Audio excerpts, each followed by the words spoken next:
to complain that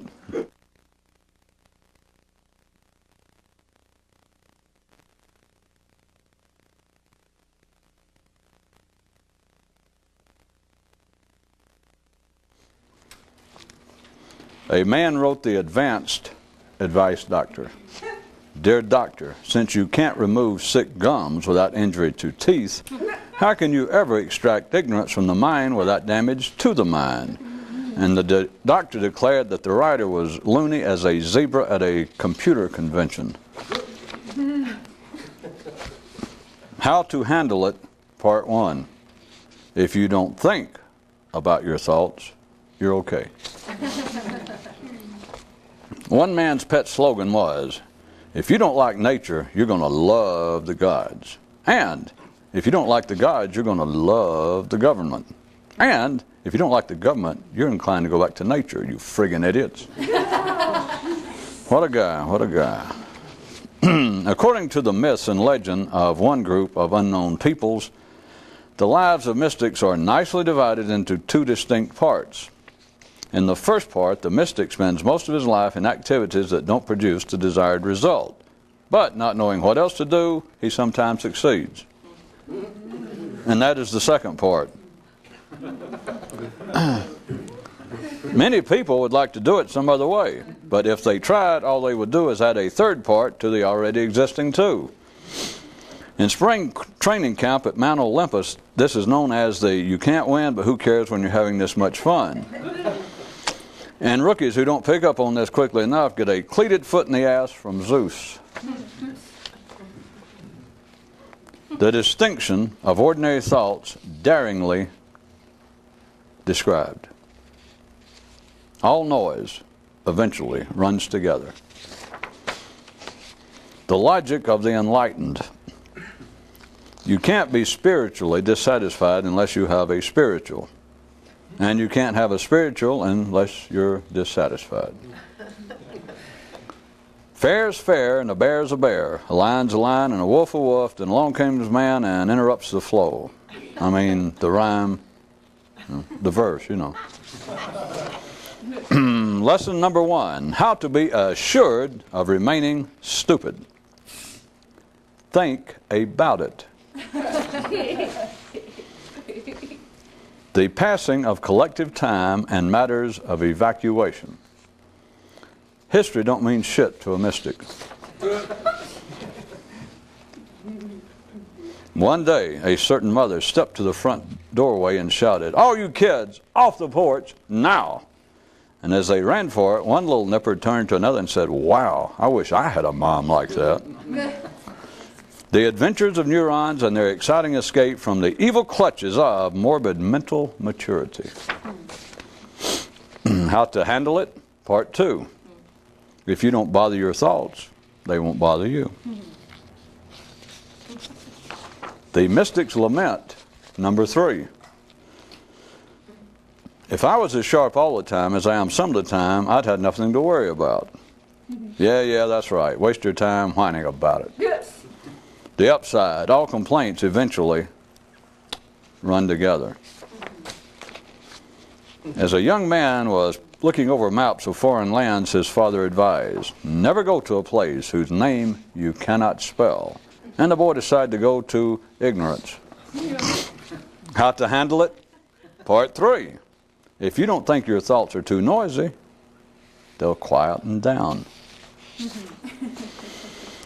While the ordinary want to gain something in life, the few seek to lose something, like their ties to and dependence on collective consciousness.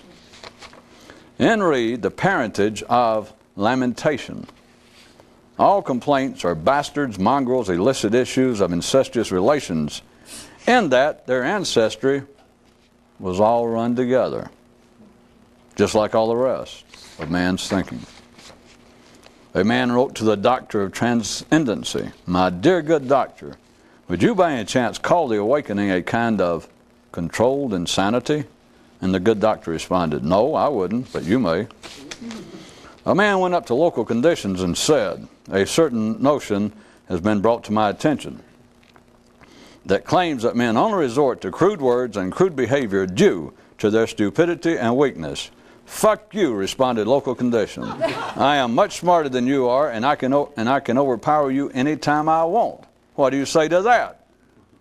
And to himself the man said, "Well, geez, I never thought about it like that." The use of satanic imagery in religious thought. A civil overview. The simple like to believe in a devil, since they can't believe how simple they are.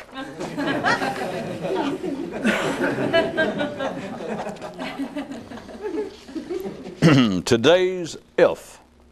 If, to your mind, expanded consciousness and neural spontaneity aren't synonymous, they should be. How things can go if you stick together. One guy's motto was, "Bite my butt." And his brother's was, "Yeah, bite his butt."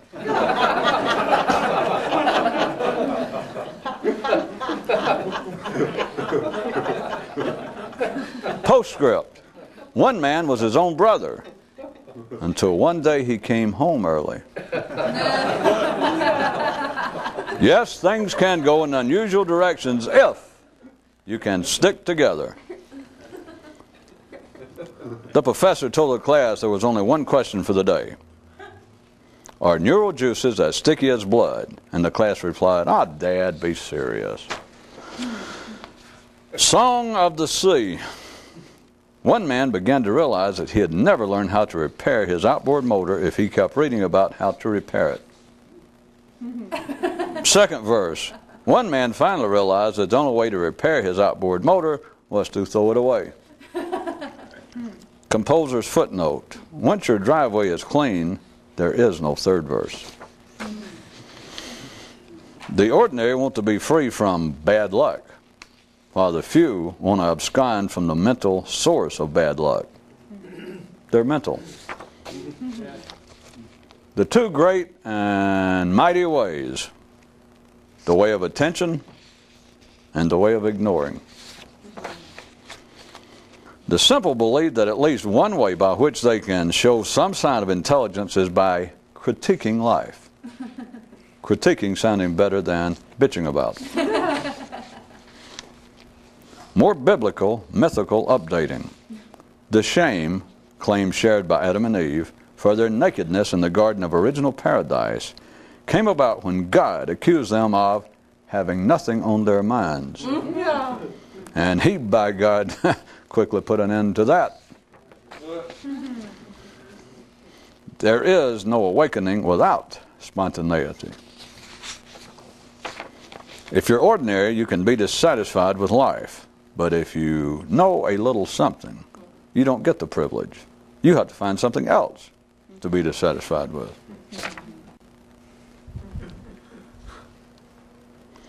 The last words of every mystic, just before he's shot, for not plainly saying whether or not his mind has been of any use to them, are, "I'll think about it."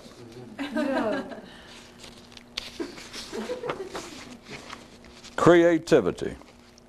Life is as original as you can get. All you got to learn to do is somehow learn to plagiarize it. Yeah.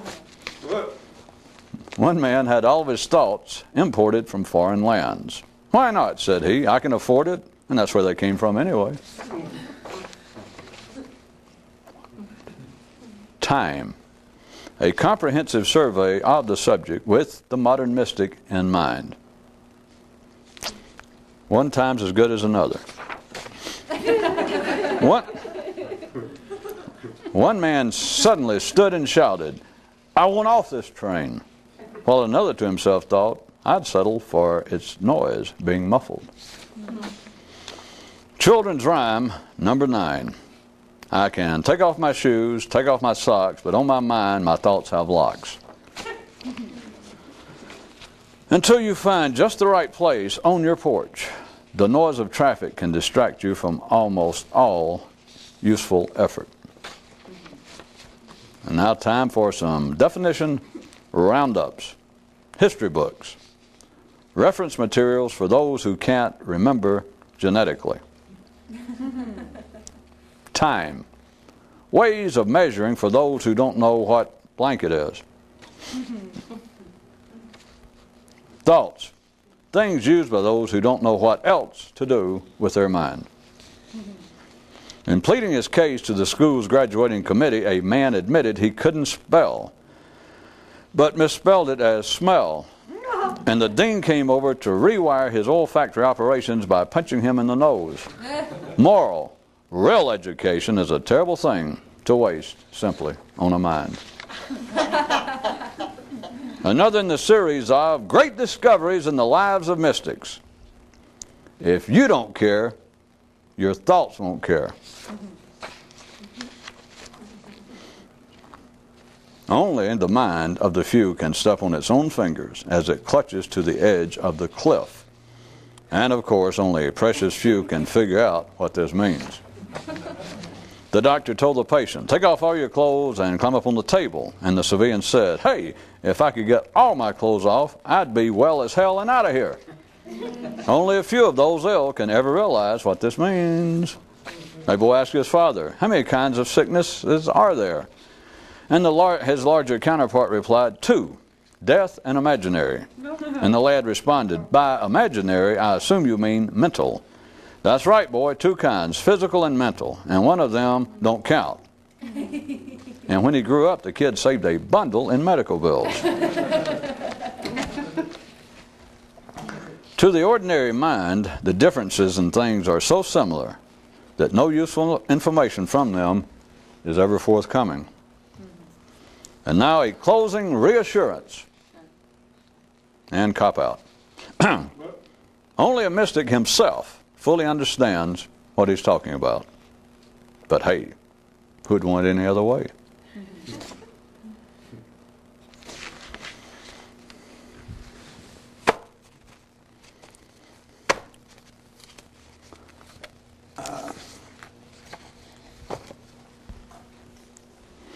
Back to the impossible.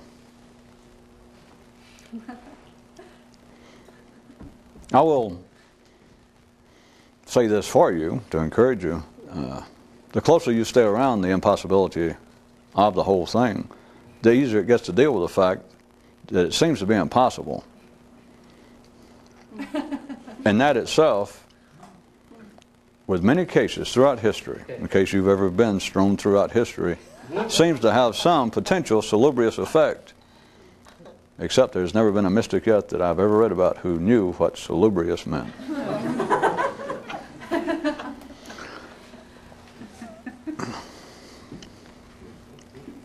How about some more about my pictures of being on a porch and traffic going by? And the idea of attention.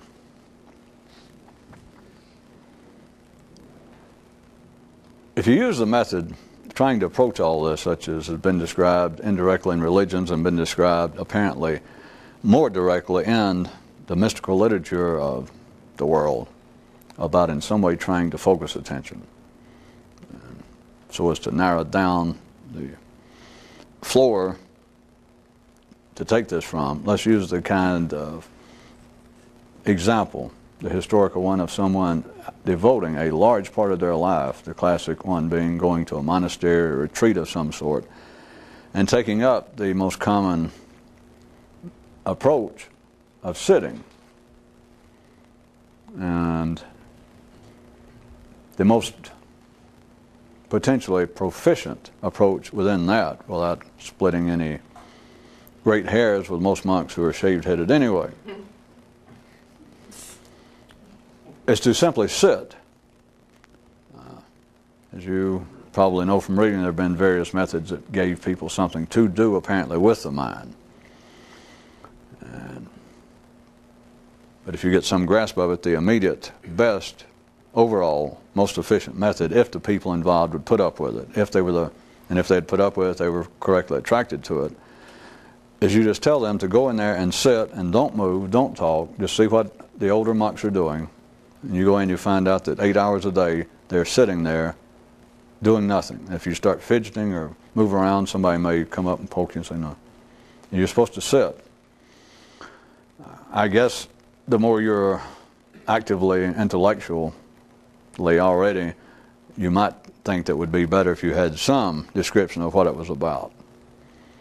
But if you just sit there, as strange as it sounds, you've got to remember the justice of life and the way the genetic web of humanity is wired up, along with everything else.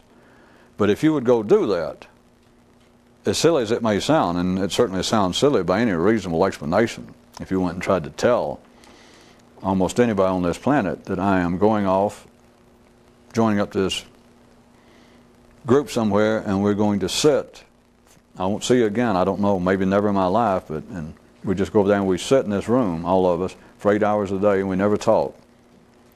And the person tries to ask you something additional, like, well, what classes do you have beforehand, or what kind of instructions? And he goes, well, nothing. Well, what's the purpose? And so you might say, well, I've always thought that there was some sort of secret about life, or that I've always believed that there were people who understood something extraordinary and went into some other state, and your friend says, yeah, I know all that. I read some of the books with you. And you go, well, I went there, and as far as I can tell, that's what they're up to. I told them that was my interest, and they said, well, you can join if you want to. You can come over and join in. And your friend says, well, tell me more, though. What did they say specifically? Mm-hmm. And he said, all they told me is what I just told you, that I can come there, but for 8 hours a day I've got to sit, and that's it. And I got to help around the place to keep it clean. That makes absolutely no sense, even with someone who would have passing understanding of those who have gone off and attempted to live some monastic life or attempted to become more religious. But if you said that they have offered no instructions, they have not even stated the aim of it, I told them my interest. When I went there and knocked on the door, they said, what do you want? And I told them my interest. And so I am taking it to be their tacit agreement that they went, yeah, okay. And you want to come in here? And I said, yeah. And they gave me the rules. I told them I'd be back as soon as I came home and got rid of all my possessions. And so I'm on the way back and wanted to tell you. No sane person on this planet, other than perhaps a real good druggy buddy of yours, can make any sense out of that. They could make some sense if there was a verbal underpinning or a verbal support of it in some way, that if it stated some purpose. Those who would go do that, and you probably never even read of it being that crude, because if you want to go off the track again, that doesn't even make very interesting reading. If you had a book on history's many approaches to awakening and enlightenment, you would not find a chapter. They started listing schools, obscure things you'd never heard of, groups that just left a little trace of something in Mongolia before Buddha, just all sorts of little things. And they gave the description of what they did as best we can make out now. You would not even find it listed of a school of any place that apparently was involved with this, or they wouldn't deny it. And their method seemed to be that you would sit for 8 hours a day, and you would turn the page waiting for the rest, and that was it. Now, if it's one of these books, that's broken down, that's supposed to be like a compendium, and they would list who is at the school, its founder, its purpose, its main methods, its primary belief system, perhaps its basic racial or nationalistic background. They'd list all these things so that you can compare them. You'll never get the one that just says school location purported to be Northeast Mongolia. Date rumored to be circa 2700 to 27 or to 2800 BC. And then it lists all the other things that these other groups have had listed. Founder unknown. Purpose. If it's in the book, remember I gave the book the title, the many various ways that have been attempted to reach enlightenment.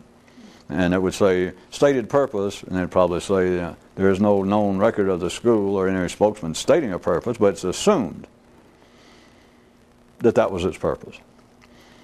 And it would say religious background, religious affiliation, such as almost all so-called mystical systems, at least after the fact, have some allegiance, some background to a particular religion applied to them. And oftentimes they will not deny that because it makes it apparently socially acceptable or communitally acceptable at the time to say, well, we're just a more intense group of Hindus, Buddhists. We're just, we certainly we're good Buddhists. We're just really trying to apply it more. We just have the occasion we can get away from our families or we have none. So at any rate, and then under this one, I'm saying you'd never find, it says known or assumed political or religious connection, unknown. You would never find such a thing listed. If for no other reason, I guess you would say, well, there's not enough information to make it interesting. Well, that shouldn't be it. If you're the kind of person interested in that sort of thing, it should make you more interested. That here's something that somebody has some recollection of or some record of, enough that it made the book, that came to the author's attention, and they don't know anything about it. But especially when it got down to the method, the approach. If you just said, people just sit.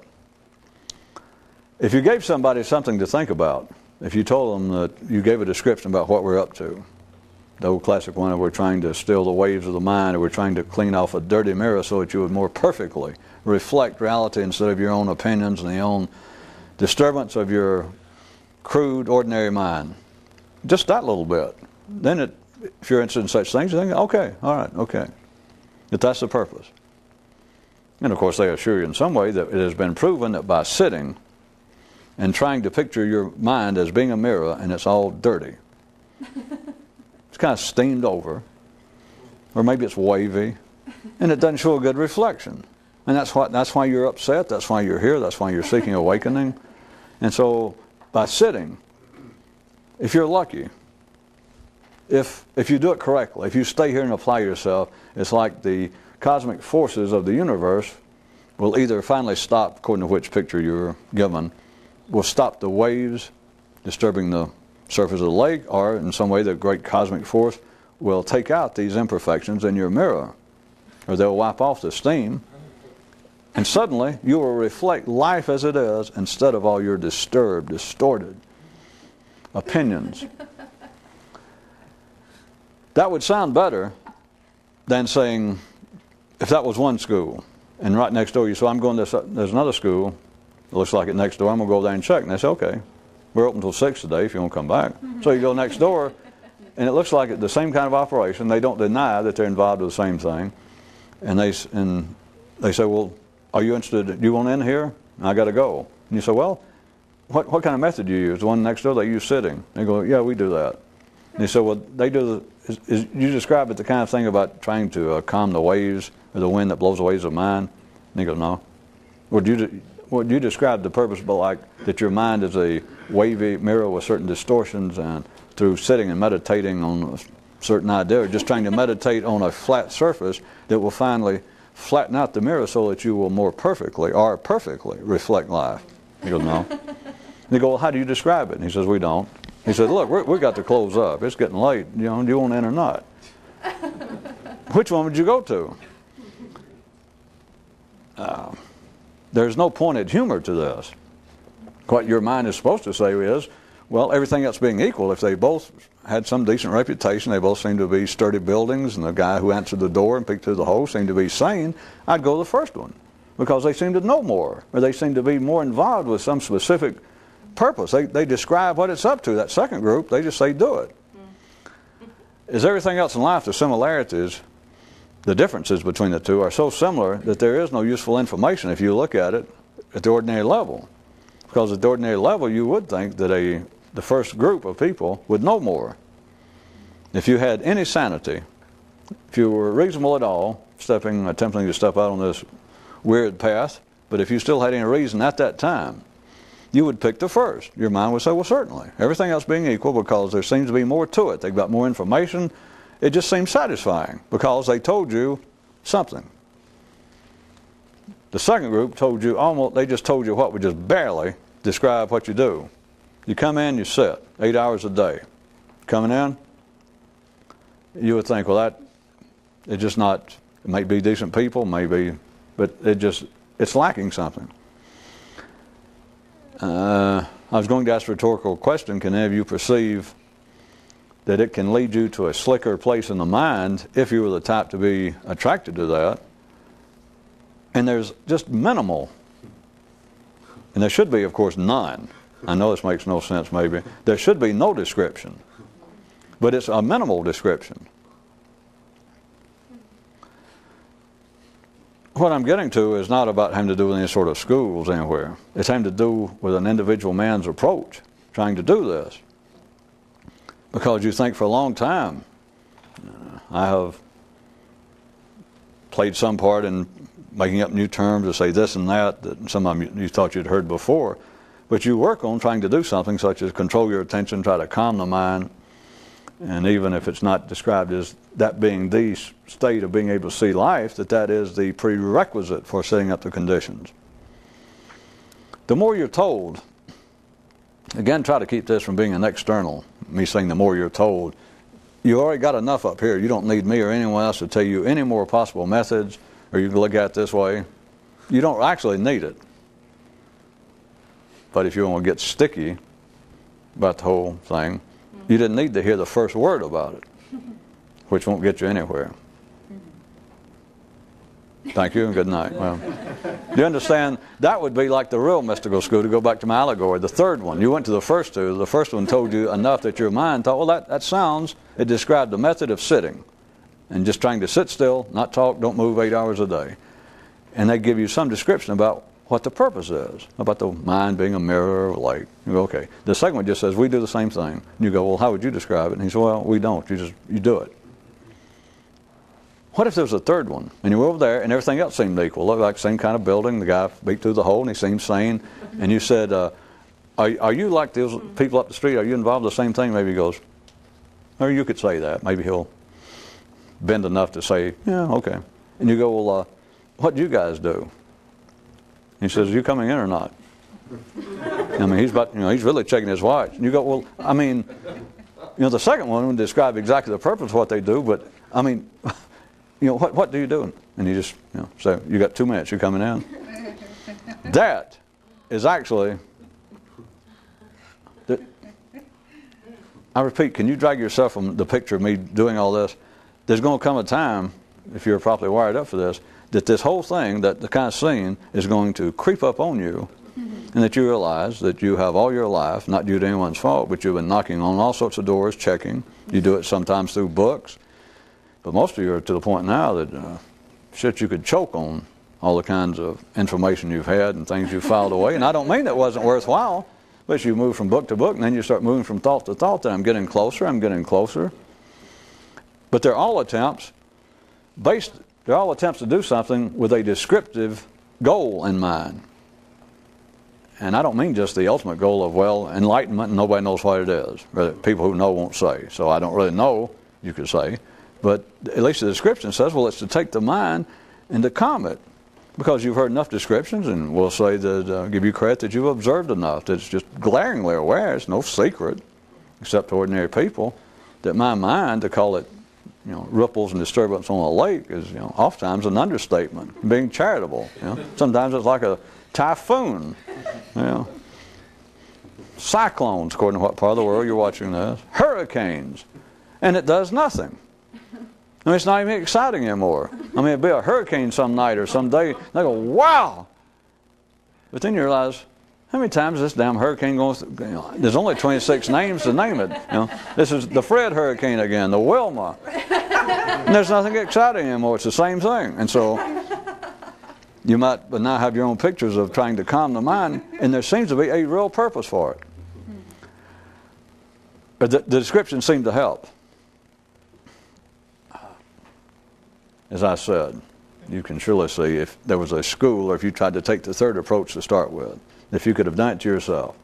If you could have started out, now forget you and any school, if a person could have started out, and let's say hit the age of 12 or 16, 20, and had heard enough, read enough, even if they had never talked to anyone, but they'd finally found a book or two, and they knew. They first read a book on enlightenment or Buddha or something, and they went, And you read the whole book, you pick out almost any book on Zen or Sufism or Christian mysticism. They're everywhere. That says, one of the most commonly used methods is men sit and they either attempt to watch their breath, they attempt to count. And the point is, by all descriptions for thousands of years, is they're trying to, in some way, they still the mind, and they say when it happens under the right conditions, then this extraordinary thing happens. And they say that you don't know anybody to talk to. You don't even go to this, through the scene I painted several times of going to check with priests and rabbis. You just read that and you go, that's it. I mean, why go see anybody? You read it and you know it's it. You close the book and you go in a room by yourself. You go rent a private place, a storage hut or something somewhere, and you go and you sit. That would have been, everything else being equal, which they're not, but we'll go ahead, everything else being equal, that is what a real mystic would have done. But you do see that's almost impossible. Or if you think that was possible, I'll clean it up. I'll raise the stakes.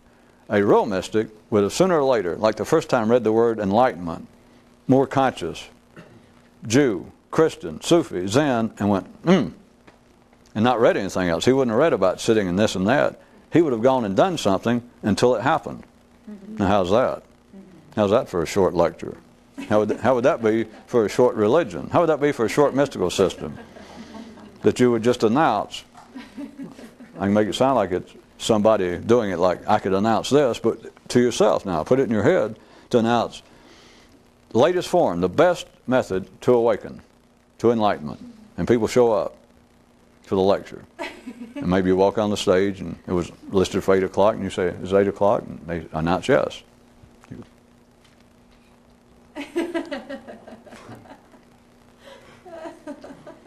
Everything else being equal, if it could be, that would be the method, because that is 1 second before enlightenment. It's a noonie second. Damn near a loony second for you non-mathematicians. But you can't start there. You go round and round. You go here and there. You don't really have to travel. And it all seems to be that you're getting closer to bringing this thing under control. Now, what I was going ahead and might help some of you, that I'll say this is allegory. Well, screw it. I'll just tell you. You can't ever actually bring it under control. That to describe it as, I'm going to calm the mind, enough of you have had some experience that you've got a damn good idea why they describe it that way, and it's kind of periphery of Istanbul.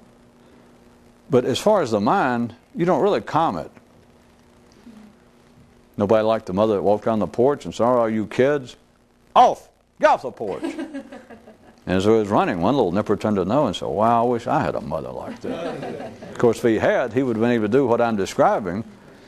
He would have found himself on a porch, there's traffic, and some way or another, he'd looked up in a billboard or a skywriting plane, or he'd imagined a cloud went, enlightenment. He went, yeah. Then the whole trick is, see, what you do is you stay for years and years and years, and sometimes, well, in fact, several years sometimes. Trying to wrestle with the problem of traffic. You could even hear somebody, well, if you could done it yourself. You start trying to narrow down aspects of traffic. You start trying to separate the jelly-filled donuts from the plain ones, or the wheat from the chaff for those of you with more biblical backgrounds. You start trying to make selective use of the mind that certain parts of the traffic, that is, certain of your thinking, some of it has got to be more useful than the other. And you begin to balance or juggle, and then you try to suppress some, then you try to encourage others. And it seems so right. That what are you going to do? You certainly, people even on their own, will come to the conclusion, someone attempting to do this, that all of the general dogmas of religions are correct. People just understand that you can't go around being hostile, you can't be a thief. They just lose a great deal of interest in the world of traffic, people who are wired up for this. And so they don't have a big struggle against even what they believe would help. And so they have no trouble at all, to say the least, looking at some of traffic as being detrimental. The kind of traffic of people that go by and give you the finger, and you realize, I can't get involved with it. You just know you can't. You don't need you could have grown up with no religion, a real mystic, no exposure. Nobody has to tell you don't get involved with that kind of thing, non-physical retaliation or non-physical self-defense. They know that. I'll give them credit. And so you think, well, I'm going to suppress. I'm going to ignore certain things going through my mind because there's no doubt, greed, trying to cheat people, all that sort of thing. You don't need to be religious. You don't need anyone to tell you, a real kiddie mystic, wired up to be the right kind of kid, a guy who can bar mitzvah and circumcise himself, so to speak. Didn't need anybody to tell him. Well, that's the other end of what we were talking about. But he can actually do it himself. That is, he does not need a religious institution. He does not need an external organization to tell him such things. He understands that some of traffic is he loses interest gradually. But at least he knows I cannot respond to some of traffic. But some of traffic seems to be supportive, or it seems to offer some promise that there seems to be traffic going by of methods. There seems to be traffic going by of people who shout back, hey, people in the past have done so and so, and it helped. And some of them, it sounds right.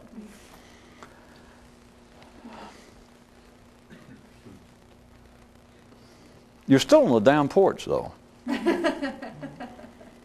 You're still, I know I've done this 2 nights, but to the ordinary mind, the differences in things are so similar that no useful information from them is ever forthcoming. I can talk about controlling the mind, giving you the wrap-up that I have done, which was not improper, of all the classic so-called mystical disciplines and attempts going past the physical, getting more to the heart of the matter, that is attempting to take attention in some way, the human mind, the intellect. There's no magical word. You can call it the mind, imagination, intellect, the thought process. But the thing is running. You know, of course, a good would-be mystic understands what I've already pointed out. Your mind has nothing to do with the traffic going through it, other than the fact that the traffic is it. There is nothing whatsoever of any interest, and I can say it over and over, and I know that most of you by now go, I know that's true. But that doesn't help because you're still on the porch going, I know it's true. To say that there is nothing, there is no background, there is no history to the traffic in a man's mind. Only ordinary people believe that. It's just a game. That's religion. That's original sin. That's now psychology. It's the subconscious mind. It's the unconscious mind. It's the belief that I am in some way involved, or that I was made involved through my treatment or mistreatment by when I was a child, that I am in some way involved with that traffic up here. And to ordinary minds, there's nothing to say to that. You're foolish to say, well, that's not true. But your mind is not involved with the traffic. The traffic is your mind. There's nothing going through a person's mind that has any relationship to them, unless they're ordinary, unless you're just natural. And so even if you get past the point, which let's assume that some people in the sound of my voice are to the point that they no longer have any great faith in general psychological models of man, or they're certainly, let's say, past the point of believing that the gods have thrown a curse on man, and that's why you're dissatisfied, and that's why you're involved with this kind of search or this interest. But you're still involved with trying to find the differences, trying to find, well, what would be better, what would be more conducive to a better attitude, what to think about, what not to think about. That there's obviously some differences between being an idiot, being stupid, and being more tolerant and more insightful. Well, yeah, except the differences are so similar that you can't ever get any information out of it that's of any use.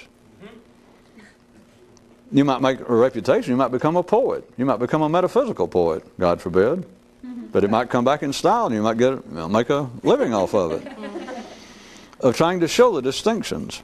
Especially, that's one reason that metaphysical poetry has always been so popular, allegorical poetry, because they're weaving dreams that sound are on the verge of being actually usefully mystical, that might give you information, but since it's just all exhaust from traffic.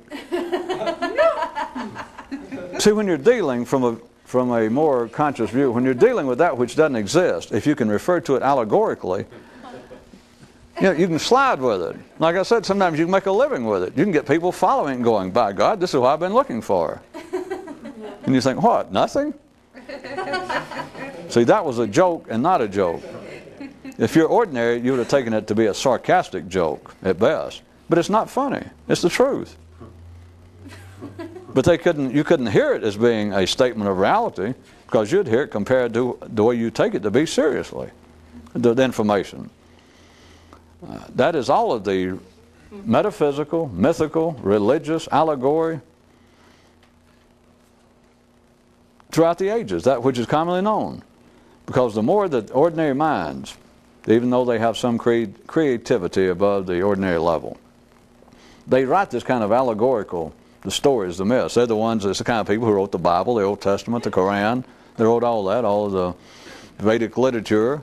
It was those kinds of people, and they weren't really off the porch, or they wouldn't have been writing. Anyway, trust me, they knew a little bit. That's the only way I can put it to you. They knew a little bit. They knew a little bit more than everyone around them. But if you don't know the whole thing, how shall I put this? I thought, well, now you can make up your jokes. I was going to say, how should I put this and look off and then say something real crude and right in your face? I thought you could do it yourself. I thought this time I'd sit up and somebody go, ha! Do it yourself. The more you take someone who has some literary talent, glib of tongue, glib of mind, a certain little creative spark, they're the ones in the annals of history, religiously, literarily, mythically, is filled by these names. You know them as well as I do, but plus the so-called religious scriptures of the world were written by such men. The Old Testament, I guess most of you know better than the Quran, but just think about all those stories. And that, of course, ordinary people take them to be fact. The more simple they are, all these stories about men with a hunger ending up wrestling angels, trying to climb ladders to heaven, the gods rebuking them all trying to speak a common language, and the gods getting mad and splitting their tongues and brains up into many pieces. All those things, you can sit there and go, geez, whew, that it is just striking in its symbolism. If you're ordinary, if somebody just sort of hint about this could mean so and so, it is so striking. But when ordinary people write that, the less they know. Remember, you got to sort of know a little something. You never get off the porch. You just got a little something, and you begin writing such as this if you have a certain spark. They write it, but the more it's about that which they don't understand, the more you have to allegorize it. This was not where I was taking all this, but I couldn't resist, because I was just sure once I started that no one would see the real point. I mean, it sounds just the opposite from what you'd expect, doesn't it? Well, you'd expect that the kinds of things you read, all the way from religious myth or religious parables to just the metaphysical poets, people who've written, and they seem to be talking not actually about love. You're sure they're talking about not sexual love. They're just talking about some kind of desire a man had. Or you read the myths of chivalry and warfares, and it's written in a certain way, and there's always, an eagle flying down on the king's shoulder, and there's just enough thrown in that you realize this is not, whoever wrote this wasn't actually talking about some battle that took place. Maybe it was symbolism that meant that and something else, but they give you just enough that you're just certain the guy meant something else, metaphysical. The guy was metaphorical. The guy was allegorical. But the less you know, once you know a little bit, but then the less you know, follow it, I'm going to go on, the more you mythicize it, the more you allegorize it. But you would think just the opposite. You would think, well, all the great allegories, all the great myths would come from those who knew the most. Yeah, almost, but not quite. See, the really great ones, anybody who really understands could write the perfect allegory, never wrote one. Well, they may have, I'll give you that, but you didn't recognize it. Because they had to back into it. They had to put it in reverse. It had to be seriously flawed enough that people didn't recognize that this is not allegory, this is fact. Do you understand?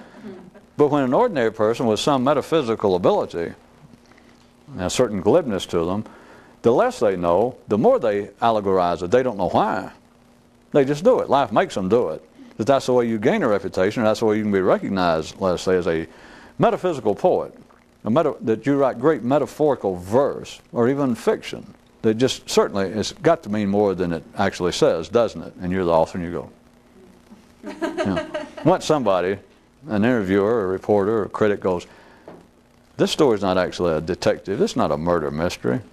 I mean, the thing about suddenly the sun stopping in the middle of the day for a few minutes, and he looked off in a mountain, hey, everything else seemed all right, but you meant this as a metaphor. And you go, now, as long as somebody says that, then you can smugly smile, which, if you had any sense, is what you do, because you don't have to start explaining it, because you don't know what the hell it meant. All you want is somebody to go, that's a metaphor. That novel is much more than meets the eye. It is not simply a thing about murder and intrigue. And you go. Of course, the way the dance goes, you may look at the reporter or even say something off camera like, you understand that better than most. And then it's like you and he suddenly got in a real dance contest because now he's delighted. Of course, you were delighted first that he says, this thing's a metaphor, isn't it? This is more than just a murder mystery. As I said, you would do well to speak not at all or minimally. And all you had to do is smile like, oh, you're sharp enough to get it. And then he feels good about it. But the less that was based upon fact, and I'm using fact now as seeing life. I don't mean a correction of incorrect information now because all information is correct. And if it's not, if you correct it, it is so similar to what you corrected that you can't get anything useful out of it. So when I say fact, I'm saying a man who's not just a metaphysical poet, a man who, let's say, became enlightened. He would not write such a verse, or if he did, it is certainly not his purpose to sit around and think, using that crudely, how can I make this sound metaphorical? Now he starts there. He understands that the whole thing's metaphorical. He has to put it backwards like, how can I bring this down to put it in their face, and yet you can't really make it crude. That is, you can't really put it right up there and say, there it is, because nobody would hear it. And so you have to make it flawed. You have to take the metaphor and say, all right, I'm going to turn it into everyday fact, because then you realize that's all it was to start with.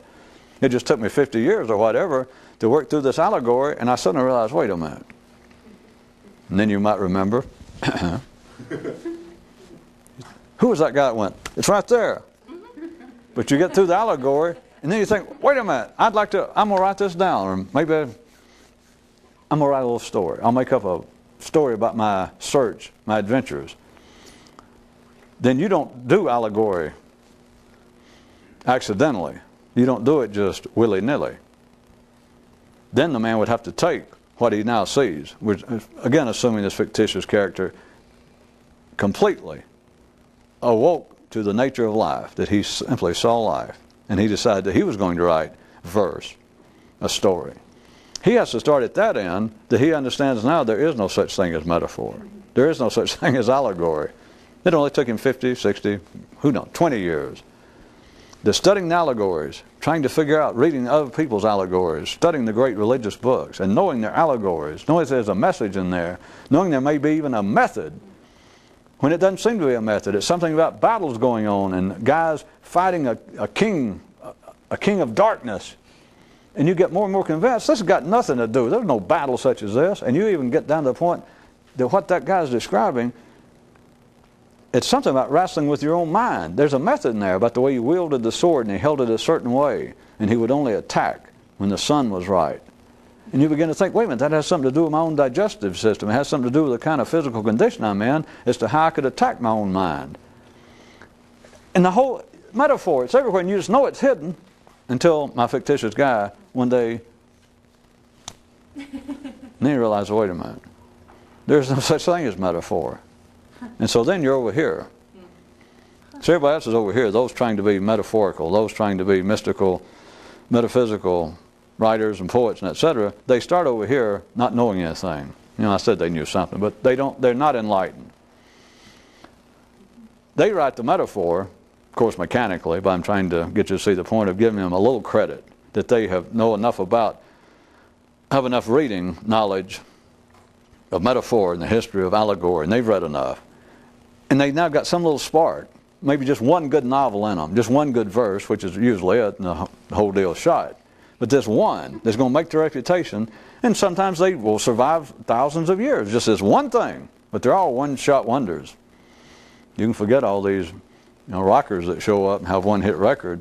You look at the mystical literature of the world, that which has an author and someone's name attributed thereto, they're always one-shot wonders. They only got one in them. It's like life just goes by and goes zap, and one comes out. But at any rate, I'm giving them some credit to try and give you a comparison, that let's assume that he does sit around. This guy that just got, the guy over here, the non-awakened mystic, the guy who never got off the porch, but he's out of the ordinary. he realizes that the whole history of mysticism and everything, what little he believes he understands, is based on allegory. That's the only messages he's got. Now, he's not that far removed from the real guy that I'm describing over here. They both sort of start off there. But then he takes allegory and he has to try and embellish it. He tries to, if he was giving it any conscious thought. Again, I'm playing with this because it's not the way it happened. But this sounds correct. It's possible. He has to sit and play with the images. He has to keep rewriting it and go, wait a minute. That's too obvious. And so then he has to sort of, he can find some written support for this, that he'll believe, well, I've got to hide the story more. I've got to bring in more symbolic, emblematic elements in here. Wait, I won't say it was a king in this battle. I won't say that my hero went out to meet the king. I'll say he went out to meet the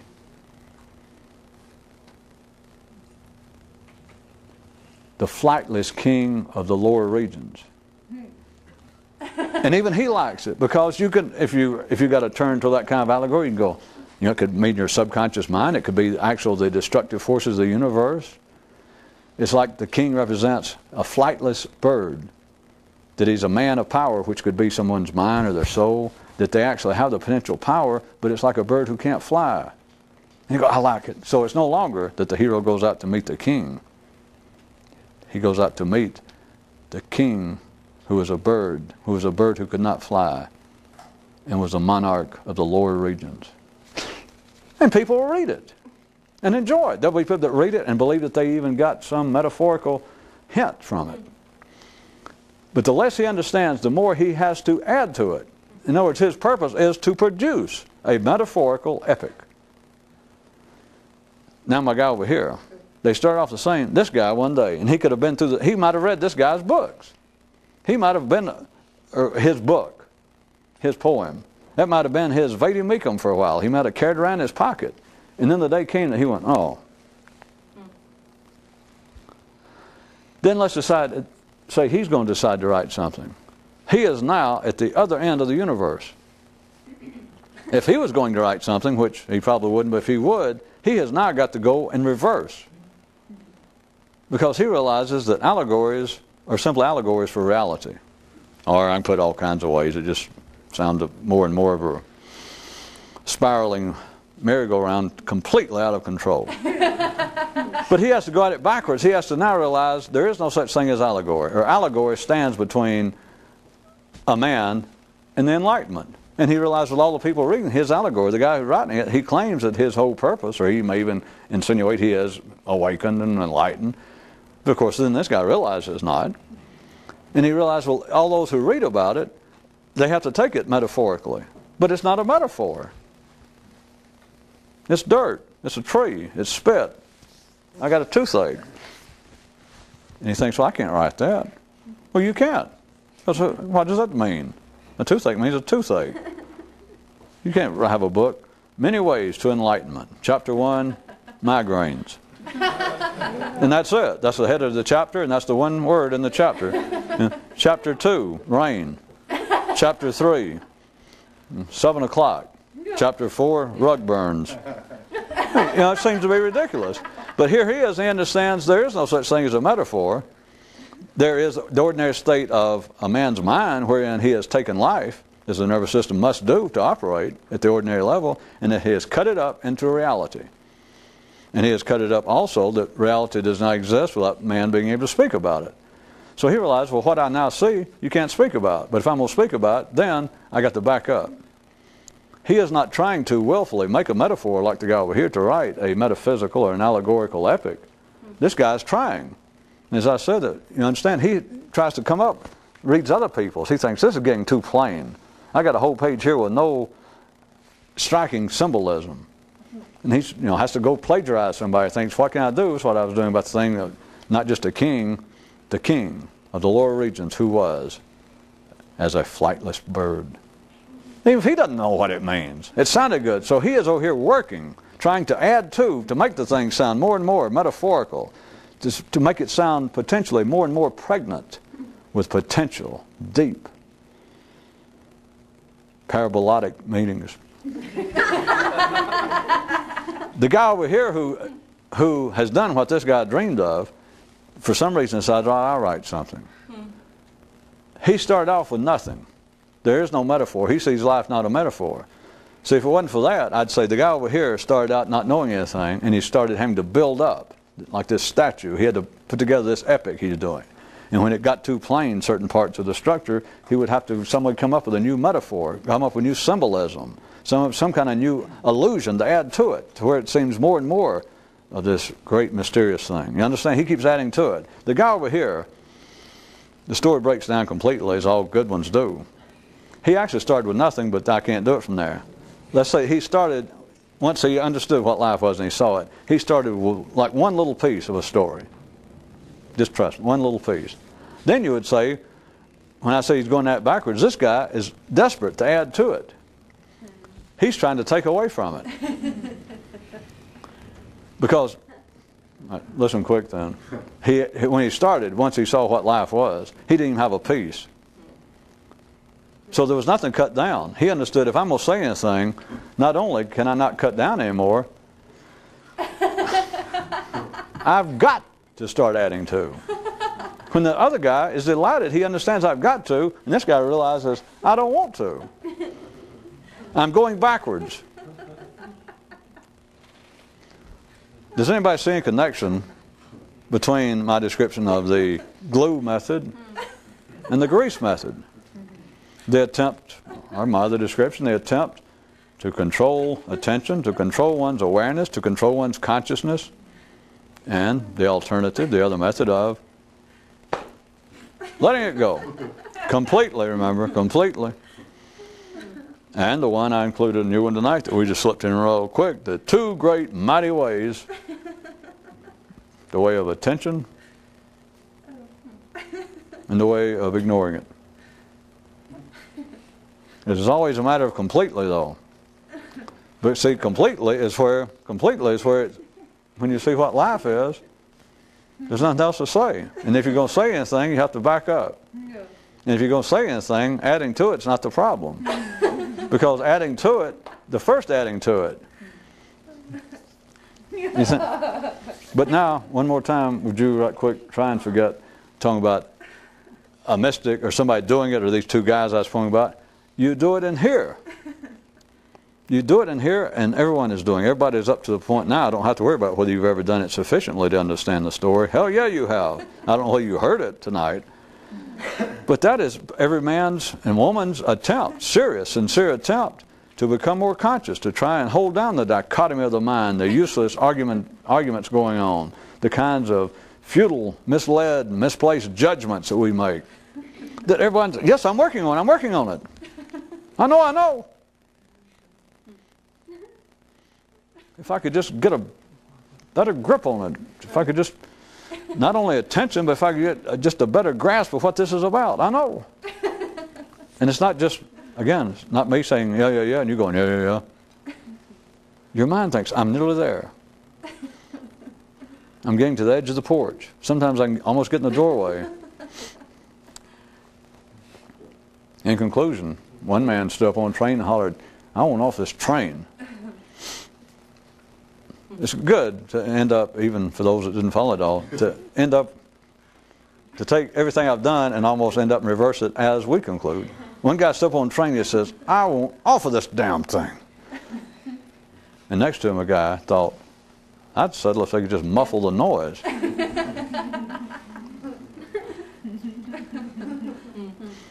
That was an inverted metaphorical ending to that which is not metaphorical. And allegorically speaking, I'd like to thank you for your attention. Of